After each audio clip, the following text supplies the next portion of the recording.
You know what's really crazy? When two people who just met are on the exact same wavelength, they practically finish each other's sandwiches. That's not what I was gonna say. That was so stupid. Who writes these intros?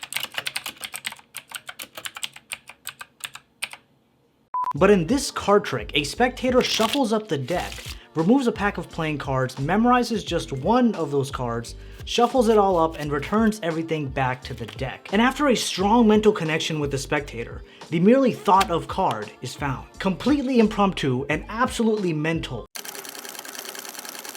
Alright, also check this out. For those of you who are curious, these are the David Blaine Blue Gatorback Metallic playing cards. Quite a mouthful. So we're going to start off this card trick by handing the deck over to a spectator and allowing them to truly shuffle it up as much as they would like. Once they're satisfied with the shuffle, they're going to select out and take a small packet of playing cards. Let's just say these playing cards right here, leave them on the table. They can shuffle up the rest of the deck if they want. If they don't want to, that's completely fine. And then we can take this and leave it on the side of the table here. Now with this packet, I'm going to take it and go through the cards one at a time like this. And the spectator just merely has to think of any one of these playing cards, right? Once they have one of these memorized, and of course since they're not actually here, let's just take this one. You've memorized this card, don't forget it. We'll leave this on the table. Now the spectator is going to take this packet. I'm going to turn away from the spectator or go hide in a grave or a ditch or something. I'm going to turn away from the spectator, and the spectator can shuffle up this packet. Once they're satisfied with the shuffle, they'll put this on top of the deck. Then they'll take their single card, put that on top of the deck as well. And from here, I'll turn back around and instruct the spectator what to do next. They're going to give the deck a cut, but not complete the cut. Give the deck a cut, let's say around here. Now they're going to take the bottom packet, and again, I'll close my eyes for this part.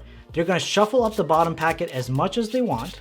And the second they're done shuffling, they need to smash it on top of the deck and lose their card somewhere in the center. So now I know their card somewhere in the center. You know their card somewhere in the center. And the spectator is the only person who knows what the card is. So here's what I think. Throughout this trick, I think we built up a great amount of mental connection. I think we have a great connection. So what I'm going to do is I'm going to turn my back to you. And if you were actually here, I would turn my back to you, put this deck over my shoulder so we can go through the cards together. But of course, since I can't actually do that, we're going to go through the cards like this. And the second you see your card, just yell as loudly as you can in your mind, "That's my card." Okay, we're gonna go through. Okay, oh, I heard it right around. No. One more time. This one, right here. Your selected card is the 3 of spades. Boom. What up, crew? It is Magic Monday, and this is your place to learn magic, master your performance, and captivate audiences. The effect I'm sharing with you today is a variation on the card trick known as a meeting of the minds from the Royal Road to Card Magic. A lot of fun to do. You build an instant connection with the spectator, and you blow their minds. What more do you want? Now, before we dive right into the tutorial, make sure you smash that like button, hit subscribe, and get ready to share with all your friends. Now, grab your favorite deck, and let's do this.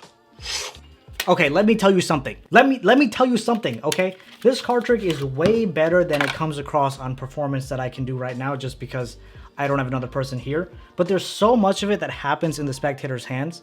It just seems completely impossible that this is even possible. You know what I'm saying? So to start off, you hand the deck over to a spectator, which again, big plus right there, and have them shuffle it up as much as they would like. Once they're satisfied with the shuffling, you ask them to pick out a small packet of cards from anywhere in the deck. Generally, I'd say a packet of between 5 to 10 cards. So they go ahead, pick out that packet. Let's just say these cards right over here. Now they can shuffle up the rest of the deck if they want. If they don't want, that's completely fine. And they hand this back to you. As soon as they hand this back to you, this is going to be vital. You can say this is going to be key. You want to take this packet back and give the deck a dribble. And the reason I'm giving the deck a dribble is because, one, I don't want to mess up the order that they had, otherwise it could potentially seem suspicious. And I also want to get a glimpse at the top card for it to be my key card, right? So I don't know if you've ever tried this or not, but if you actually dribble the deck, maybe try it slowly at first, but if you slowly dribble the deck, you can kind of see what the top card is, right? And as you get better and better, you increase the dribbling speed that you're doing, and it becomes fairly easy to see what the top card is. So I just give the deck a quick dribble, put it on over to the side. While I get this deck back and give it a dribble, the spectator has this packet in their hands and they're shuffling this up. Once they're satisfied with the shuffling, I'm going to take this packet back and I'm going to go through one card at a time, asking them just to memorize one of these cards. And as I'm doing this, I'm counting the number of cards in this packet. That's also key. Again, first thing, memorize what your key card is. Well, for us, it's a 2 of diamonds. And count the number of cards as you're showing this, as you're showing one of these cards, and telling the spectator to mentally memorize just one. So there are 1, 2, 3, 4, 5, 6, 7, 8, 9 cards in this packet. And of course, you're counting as you're going through. You count 1, 2, 3, 4. You know how it is, right? That is done. Now you tell the spectator to take out their card from this packet while you turn around. So you either want to turn around, close your eyes, You want to either turn around, close your eyes, go hide in a ditch, in a grave, whatever you want to do, you can do that. And just have them take their card out. Let's just say they selected the 10 of diamonds and that's what they thought of. They leave that on the table for now.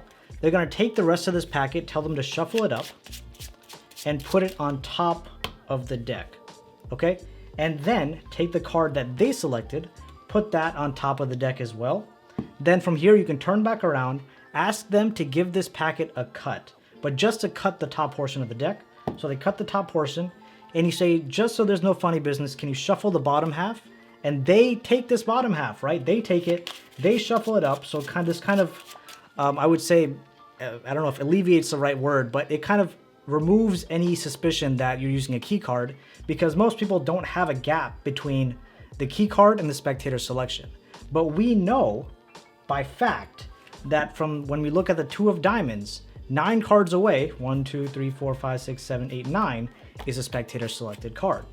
So no matter how much they shuffle this up, again, they shuffle it up, they put it down on this packet, and you pick it up, that card will always be 9 spots away.